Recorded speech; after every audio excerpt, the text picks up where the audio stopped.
मिनश्शैतानिर्रजीम बिस्मिल्लाहिर्रहमानिर्रहीम। सलाम अलैकुम। इस स्पेशल प्रोग्राम में आपका खैर मकदम है। आज इमाम मोहम्मद तक़ी अलैहिस्सलाम की विलादत का रोज़ है। हम अपने ज़माने के इमाम और इमाम मोहम्मद तक़ी अलैहिस्सलाम के चाहने वालों की खिदमत में मुबारकबाद पेश करते हैं। आपकी विलादत 10 रजब को मदीना मुनव्वरा में हुई। इमाम मोहम्मद तक़ी अलैहिस्सलाम को इमाम जवाद भी कहा जाता है। इमाम अली रज़ा अलैहिस्सलाम आपके वालिद और वालदा जनाब सबीका थीं। इमाम मोहम्मद तक़ी अलैहिस्सलाम ने इल्म व हिकमत अपने दादा इमाम मूसा काज़िम और वालिद इमाम अली रज़ा अलैहिस्सलाम से सीखी और उन्हीं की तरह इल्म व हिकमत और अदालत की राह पर चलने का फ़ैसला किया। इमाम मोहम्मद तक़ी अलैहिस्सलाम ने महज 25 साल की उम्र पाई।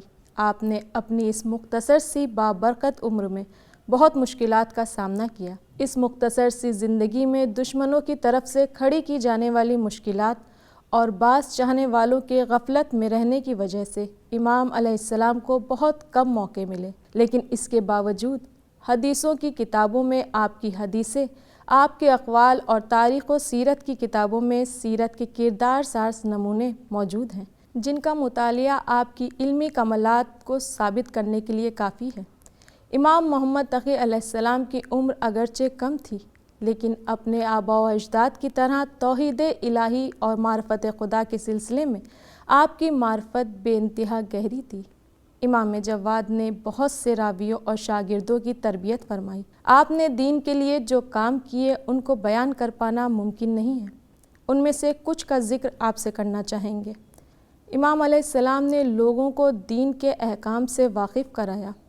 इमाम ने दीन इस्लाम की तहफ़्फ़ुज़ और अपने इल्म व हिकमत से लोगों को फ़ायदा उठाने का मौका दिया।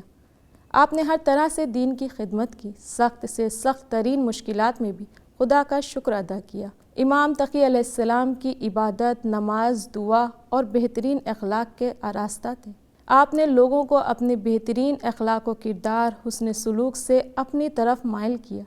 नेक कामों को अंजाम देने के लिए अपने आबा व अजदाद की तरह हाजिर रहते।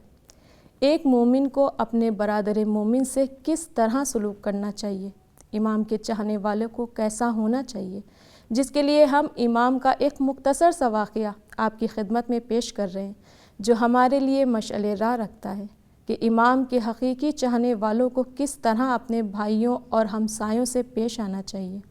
बहरहाल अहमद बिन ज़करिया सैदलानी ने अहले सब्त के कबीले बनी हनीफ़ा के एक शख्स से रवायत की है। उसका बयान है कि जिस साल हज़रत अबू जाफ़र इमाम मोहम्मद तक़ी अलैहिस्सलाम ने हज अदा किया, मैं भी आपके साथ था और मोतसिम की खिलाफत का शुरुआती दौर था। मैं इमाम के साथ दस्तरख़्वान पर बैठा हुआ था। मैंने अर्ज़ किया, मैं आप पर कुर्बान, हमारे इलाके का हाकिम आप अहले बैत से बहुत मोहब्बत और अक़ीदा रखता है। उसके दफ्तर में मेरे ऊपर कुछ टैक्स लिख दिया गया है, जिसको मैं अदा करने की क़ुव्वत नहीं रखता। अगर आप मुनासिब समझे तो उससे कह दें कि वो मुझ पर एहसान करे। इमाम जवाद ने कागज़ मंगाया और उस पर लिखा, बिस्मिल्लाहिर्रहमानिर्रहीम, अम्मा बाद। इस ख़त के हामिल ने तुम्हारे बारे में बताया कि तुम एक अच्छे मज़हब के पैरोकार हो। तुम्हारे अमल की खूबी तुम्हारे हुस्न सलूक में है, लिहाजा अपने भाइयों के साथ हुस्न सलूक करो और आगाह रहो कि खुदा वंदे आलम एक एक ज़र्रा और एक एक राय का तुमसे सवाल करने वाला है। उस शख्स का बयान है कि जब मैं शहर पहुंचा और वहां के हाकिम हुसैन बिन अब्दुल्ला निशापुरी को उस ख़त के बारे में मालूम हुआ, तो वो 3.5 मील दूर मेरे इस्तकबाल के लिए आया। मैंने उसे इमाम का ख़त दिया। हाकिम ने उस ख़त को चूमा, एहतरामन आँखों से लगाया और मुझसे कहा कि तेरी क्या हाजत है। मैंने कहा, आपकी तहसील में मुझ पर मालगुजारी बाकी है, जिसको अदा करने की मुझ में ताकत नहीं है। हाकिम ने हुक्म दिया कि उसकी बकाया मालगुजारी माफ़ की जाए और जब तक मेरी हुकूमत है तुमसे कोई टैक्स नहीं लिया जाएगा। उसके बाद हाकिम ने मेरे अहलो अयाल के बारे में मुझसे पूछा। मैंने उनके बारे में बताया।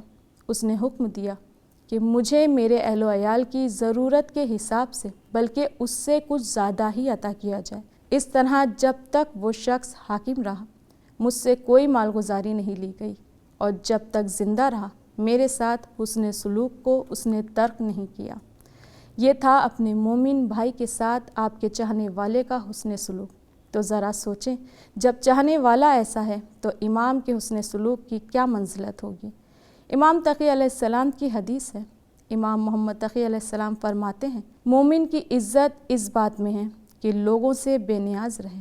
امام فرماتے ہیں، جو بغیر علم کے عمل کرے گا وہ اصلاح کرنے سے زیادہ تباہی مچائے گا۔ امام فرماتے ہیں، جو خواہشات نفس کی پیروی کرے گا وہ دشمن کی خواہشات پوری کرے گا۔ امام علیہ السلام اسی طرح فرماتے ہیں، ثابت قدم رہو تاکہ مقصد تک یا اس کے قریب تک پہنچ جاؤ۔ اسی کے ساتھ ہمارے پروگرام کا وقت اب ختم ہوتا ہے۔ انشاءاللہ ایک نئے موضوع کے ساتھ آپ سے پھر ملاقات ہوگی۔ تب تک کے لیے آپ ہمیں دیجیے اجازت۔ خدا حافظ۔